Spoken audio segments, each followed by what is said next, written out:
A ver, no ano 99 accedemos á alcaldía e a cuestión fundamental para min é que estivemos 12 anos na oposición. Na oposición é donde se elaboran os proxectos alternativos de cidade e donde se aprenden cousas. Logo, cando se chega ao goberno hai que chegar aprendido para poder executar, non? Iso é algo importante que está ben explicalo porque nós chegamos no 99 despois de 12 anos de presentar proxectos, de elaborar un proxecto de cidade que executamos pois prácticamente no primeiro mes de entrar no goberno. E iso non foi casualidade, iba no programa electoral e nós queríamos facer unha cidade pois, amigable, unha cidade accesible, unha cidade onde pudera haber autonomía das persoas, unha cidade que deixara de ser un almacén de coches que é o que era Pontevedra no 99 e convertila nun espacio, en fin, para vivir e desde o punto de vista ambiental, pois un espacio agradable e un espacio sin contaminación. Aquí tiñamos un estudio de tráfico que falaba de que a media de coches que entraban e salían da cidade eran sobre 100.000, con días punta de 150.000 coches, nun espacio que ten 5 km cuadrados, que era absolutamente imposible pois, nin circular, nin disfrutar do espacio público, nin que a xente poidera salir á rúa prácticamente, porque estaba o 70% do espacio público ocupado por vehículos privados, que estaban, por un lado, aparcados e, por outro lado, intentando buscar aparcamento, co cual era un auténtico caos de conxestión de tráfico, non? Polo tanto, tomamos unha decisión, empezando polo centro histórico, de peonalizar na súa totalidade o centro histórico. Bueno, eso foi o primeiro, pero logo xa continuamos con Sánchez de 1800, continuamos con toda a cidade, tomando decisións que teñen que ver con, por un lado, reducir o uso de vehículos innecesarios, por outro, aumentar o espacio destinado ás persoas, que ao final pasou de 30% a 70%, e os coches de 70 a 30%, e empezamos a reformar todas as beiras as rúas, a mellorar servicios, poñer banda larga no centro histórico, meter gas ciudad, facer toda unha reforma integral da cidade con un plantexamento, sobre todo, desa ocupación do espacio público polas persoas, mayoritariamente con plataformas únicas para tratar a accesibilidade universal. Bueno, pois fomos conseguindo pois, reducir o tráfico no centro nun 90%, en toda a cidade non máis ou menos nun 70%, con unha consecuente reducción da contaminación e do ruido pois do orden do 70% de contaminación, non? E a partir de aí, bueno, pois fomos dándolle, xenerando o que é imprescindible facer, que é a actividade no centro histórico, no centro, nas prazas e no espacio público, de maneira que a xente entendera que se non lle deixamos aparcar o coche é porque os usos que vai a ter neste momento é outro tipo de usos máis rendibles para a sociedade en xeral, non? Quer decir, actividades culturais, actividades festivas, actividades para nenos, todas esas cousas que fixeron que a xente perciba que é moito mellor un novo modelo de espacio público para todos que o modelo anterior de almacén de coches, esa é a idea, non?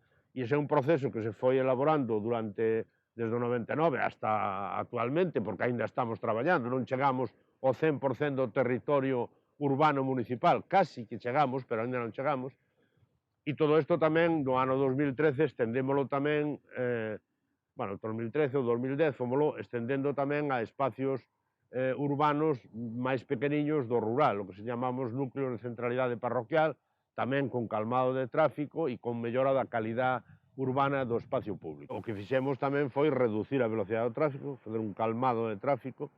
Aprobamos xa no ano 2010 unha ordenanza na que todo o casco urbano de Pontevedra é zona 30, teña 4 carriles, 2 carriles, un carril, dirección únicas ou direccións dobles. Unha cousa moi importante que foi, no caso das zonas onde hai tráfico a motor, calmar o tráfico, o sea, poñer elementos disuasorios de calmado de tráfico.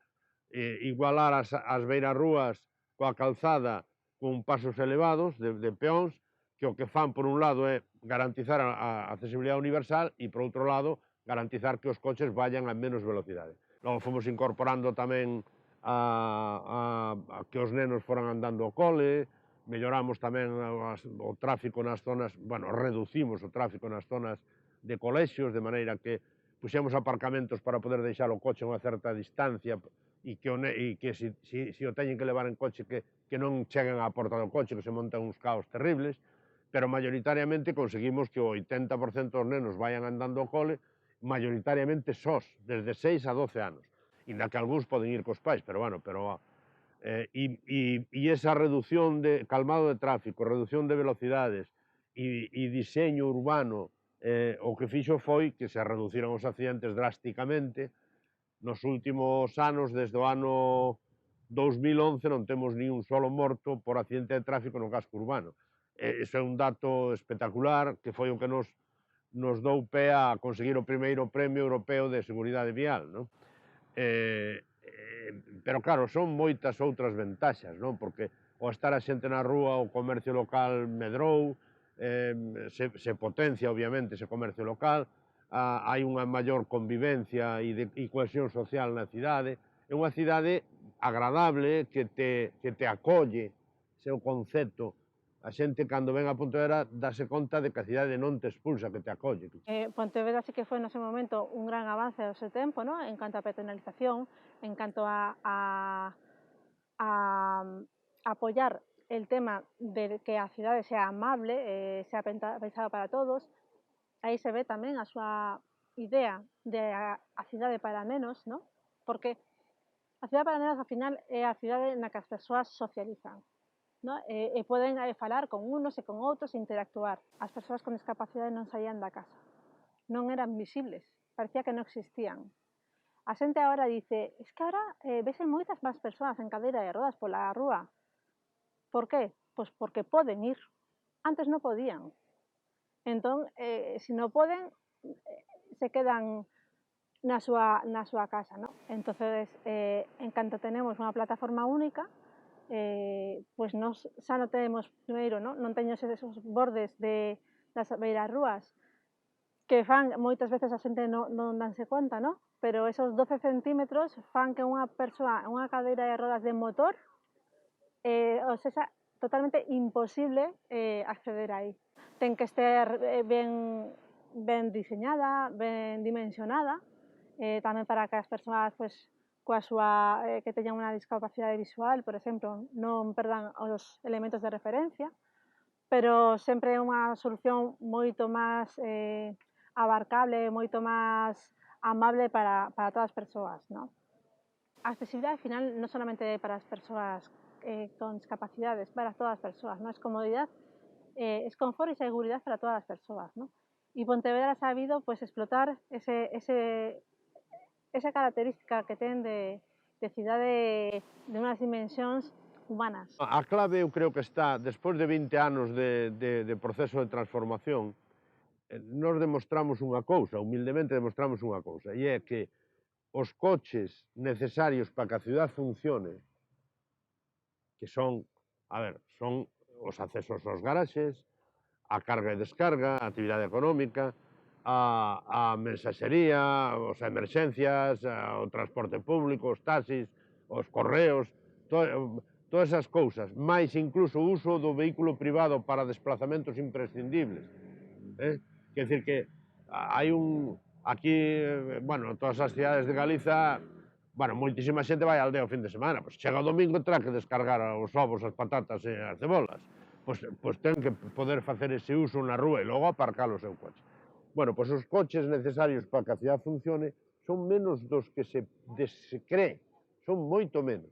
E fan que a cidade sea unha cidade atractiva para vivir e dinámica económicamente. Ese debate que hai entre a economía e a reducción dos coches, nos demostramos que é falso. Nós somos unha cidade que está medrando, teníamos 73.000 habitantes e temos 85.000 habitantes, nun contexto onde estamos perdendo población en toda Galiza, ou onde as cidades non crecen. Pois demostramos que calmar o tráfico é positivo para facer a cidade atractiva para vivir e traballar.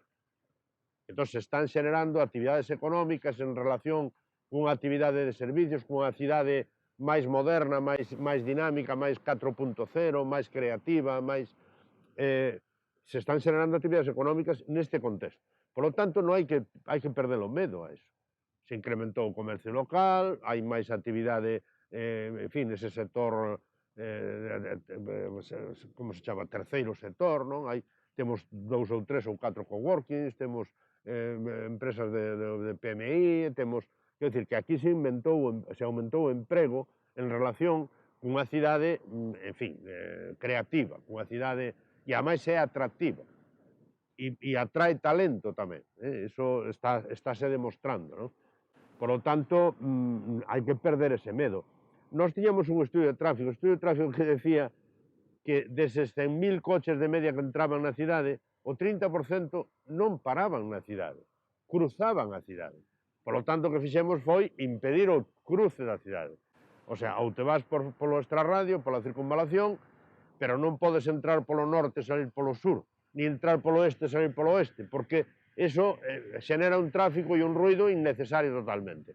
Se foi facendo con bucles e tal. Logo había outro 30 ou 40% de tráfico que era o tráfico de axitación, ese que entra a partir das 9 da mañán, que están todos os espacios ocupados xa polos aparcamentos de coches que chegaron antes e que están dando voltas a ver se marcha alguén.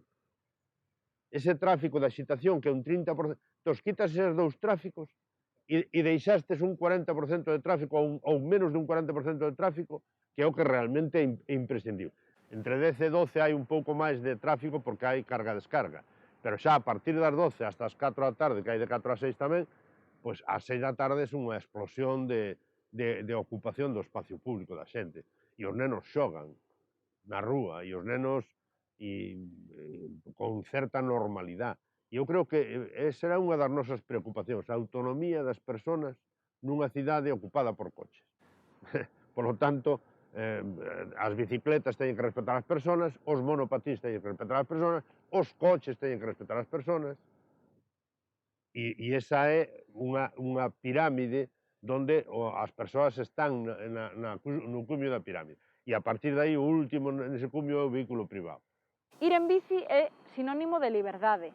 De ese deporte que temos que facer diariamente e que ás veces non atopamos o momento, o mellor o momento é no momento de ir a traballar, ou de ir a facer recados, ou simplemente pola tarde que estamos na casa abollados sen saber que facer, dar unha volta na bici, pois dá ese soplo de aire fresco que moitas veces oxixena o cerebro. Entón, a mensaxe de Pedaladas é ter unha cidade máis preparada para o uso da bicicleta como medio de transporte, como ocio ou como o que queiras, pero que sexa seguro para o ciclista e que, por suposto, nos permita facer rutas máis aló do centro de Pontevedra. Eu creo que a mensaxe do Concello é eso, que xa fai moito pola bici, pero todavía máis, queremos máis, porque hai moitos modelos de cidade que o conseguiron e que aí están. Euskadi, por exemplo, é un sitio impresionante de cara a bici, xa non te falo de Europa, porque entón se nos vamos a Ámsterdam ou por aí xa é outro mundo, pero queremos un pouco eso, xa que Pontevedra é tan amable co peón, co coche pois está facendo as cousas ben de cara a ter o centro urbano un pouco desconectado dos malos humos e tal, pois que inclúa este medio de transporte que é moi útil. O exemplo de Baiona Garda está xenial porque demostra que concellos que están bastante cerca un doutro, pois poder telos conectados coa bicicleta sería maravilloso. Temos algúns antigas vías de tren que non se utilizan, que tamén é unha pequena obra que os poida utilizar para... Pero xa non só falo pola bicicleta, o sea, hoxe en día a xente que fai senderismo moitísima. Entón, eu creo que invertir un pouco máis neste tipo de cousas favorecería moitísimo que a xente o utilice, porque ademais está comprobado. Fai pouco non había este paseo que chega casi a Tamarín e a xente o utiliza. Está cheo a todas horas. Entón, bueno, eu creo que se podería invertir un pouco en comunicarnos os concellos que estean cerca. Entón, bueno, eu creo que un pouco máis de atención é como un grito de guerra para xa non só mobilidade, senón a palabra é seguridade, en maiúsculas, tanto do ciclista como da bicicleta, como de respecto, seguridade e respecto, é como resumiría todo. Digamos que a bici que está un pouco no medio. Eu pido un pouco de respeto por parte dos peóns, por suposto dos coches, e dos propios ciclistas tamén cara ao peón, porque nos baixamos das dúas rodas e tamén somos peóns. Nos reducimos a velocidade máxima e aumentamos a velocidade media. Porque agora, por aquí están pasando coches. Esta é unha zona, unha das poucas zonas de entrada desde o sur da cidade, non? Pero claro, non hai atascos. Os coches circulan a unha media de 16 por hora. Cando nunha cidade os coches non van a máis de 8, 9 ou 10 km por hora, porque chegan un semáforo e paran, chegan outro semáforo e paran. E resulta que non, aquí sacamos semáforos, quitamos semáforos, puxemos rotondas, calmamos tráfico, pero reducimos vehículos innecesarios e, polo tanto, se aumentou a velocidade media. É unha contradición que a xente non entende, pero é real. E logo despois que a xente entende perfectamente, entende que non pode deixar o seu coche na plaza, que entende que non pode pitar. Quer decir que aquí, pois non sei, pero non sei se escoitamos algún pitido dun coche, pero cando escoitamos un pitido dun coche sempre pensamos que é de fora, este non é de Pontevedra, sabe Dios onde será, pero de Pontevedra non é, porque normalmente a xente non pita, a xente, se hai un peatón, espera, para, respeta os pasos do peatón, se é nunha zona peonil, vai á velocidade da xente, e entón, eso todo, bueno, é unha cultura que se vai adquirindo, e había algún comentario de prensa que decía somos non urbanitas, urbanistas, porque aquí todo o mundo sabe o que é unha plataforma única, o que é un calmado de tráfico, o que é, en fin, unha cidade amable e que os nenos, as persoas velliñas, as persoas con discapacidade, teñen preferencia absoluta sobre calquer máquina, sea de tracción animal ou non.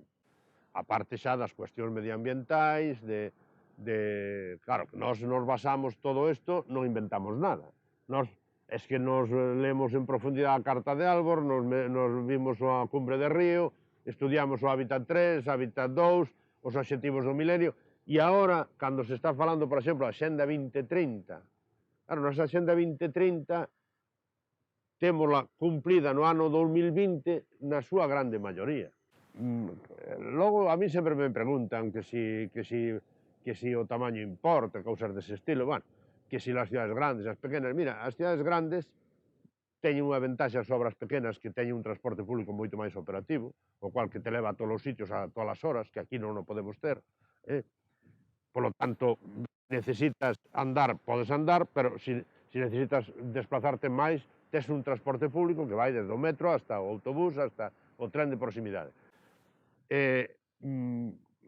A xente nas cidades pequenas está máis acostumbrada a utilizar o coche, quer decir, cando tú tomas unha decisión de restringir o uso do vehículo privado, estarlle tocando as narices ao 90% dos condutores.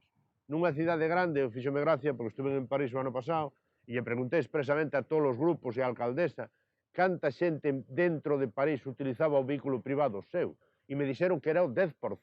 O 90% xa non utiliza o coche. Por lo tanto, se tomas unha decisión de restringir aínda máis o uso do vehículo privado, estás afectando un 10% da población e un 30% do Interland, nada máis. O Interland veñe máis xente. Non, pois hai que buscar alternativas de onde aparcar os coches, aparcamentos de borde, aparcamentos soterrados para residentes, onde non hai espacio suficiente na rúa, pero as rúas non son espacios para utilizar o coche. Es que é alucinante, non? Dice, oiga, e iso é algo exponencial, que non ten fin, porque canto máis carriles montas, xa vin imágenes de rúas con 30 carriles de circulación.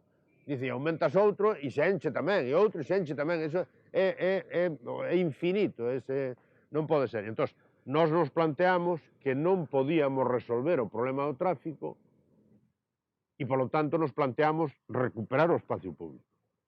E o tráfico, primeiro, é a cidade e os cidadáns que viven na cidade. E logo a mobilidade. E a mobilidade tense que adaptar ao tipo de cidade que tú queres ser, de reducción de tráfico e, polo tanto, mínimos accidentes e, polo tanto, pouca siniestralidade viaria, etc. Segundo, favorecer a mobilidade coa túa propia enerxía, de maneira que andes máis e, polo tanto, impides a obesidade e melloras todo o sistema locomotor, o aparato respiratorio, o cardiovascular, todo. E terceiro, tamén esa política de proximidade, de poder comer produtos frescos de proximidade, é dicir, que aquí en calquer rúa tes un supermercado, unha pescadería, un mercado, é dicir, que non tes por que facer esa comida basura, porque estás a correr todo o día, comes moi lonxe da casa, etc. O sea, todo ese concepto de convivencia, de cidade próxima e amable, pero que ten o componente tamén da saúde. Pois hai unha cuestión que a mí me parece moi ben, que ahora últimamente xa se está entendendo desde o punto de vista do ecoloxismo e tal, os espacios urbanos están collendo importancia, porque a tendencia é a que cada vez viva máis xente nas cidades. Estamos entre os 60 e os 70, dependendo do país, entre os 60 e o 70% da xente vive en cidades. Donde vives todos os días, aí donde tens que ter un ambiente saudable. Logo, pues, está ben que vayas a un espacio natural e que sea saudable e que hai que conservar los pajaritos e todas estas cosas, pero que é así. Pero o problema é se tú na cidade onde vives podes respirar aire limpo todos os días. As cidades están no punto de mira, primeiro porque estamos xa nun momento en que o cambio climático, que é unha realidade, e se non tomamos medidas vai ir a peor, obviamente, e hai que actuar, e se pode actuar, cada un na súa zona. É dicir, que claro, o que pasa é que cada un ten que facer o seu traballo. Nos, os 365 días do ano, agás algún día que ven vento do sur e que nos veñen algunhas partículas de aí de Ence que queremos quitar, aparte deso, temos unha calidad do aire excepcional, todos os días. O problema é que isto está escrito desde os anos 20, do século pasado, de los 30, de los 60, vida e morte das cidades americanas, calmados de tráfico, bueno, o sea, hai documentos para dar e tomar. En todo caso, cada cidade ten que buscar o seu propio camiño, pero ese camiño ten que partir da base que a cidade é para as persoas, de que o tráfico non pode ser exponencial, non se pode incrementar hasta o infinito, e, polo tanto, hai que poñer coto ao uso do vehículo privado e a contaminación. Se nós facemos eso, sabemos que estamos salvando vidas. Quen ten responsabilidade no tráfico na cidade? O alcalde ou a alcaldesa, non hai dúda. Cal é a responsabilidade subsidiaria dun alcalde ou dunha alcaldesa se non toma medidas que debería tomar e que se sabe, ademais, que son efectivas? Deixo a pregunta aí. Porque se eu sei que en 10 anos libro 30 mortes, oiga, pues algo terei que facer.